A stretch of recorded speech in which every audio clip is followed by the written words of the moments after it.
ng Israel. Pero sabi sa Bagong Tipan, dahil pinapalabas sila ang mga apostol, mga sinagoga na mga Hudyo, sabi ni Kristo, magpapahayag tayo sa labas. Kaya ang Ebanghelyo, hindi lamang para sa mga Hudyo, kundi sa lahat ng mga bansa, sa lahat ng mga lahi. Kaya ang pananampalatayang Kristiyano, hindi para lamang sa mga Hudyo, sa Islam, kundi para sa lahat ng lahi.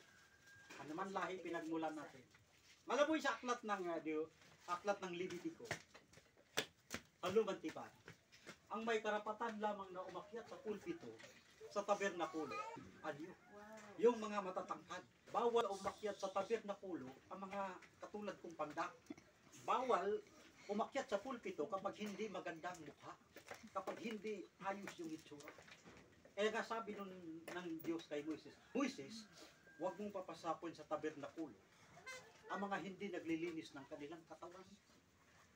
Huwag mong sa tabernakulo ang mga walang maaayos na damit, ang mga may kapintasan na niya, ang mga malabo ang mata, ang mga may mga anan sa katawan. Sabi pa nga doon, pangit na pangit, kung hindi pwede mong pumasok sa tabernakulo. Kaya sa Lumang Tipan, hindi talaga makapasok sa tabernakulo kapag inyo hindi magandang damit.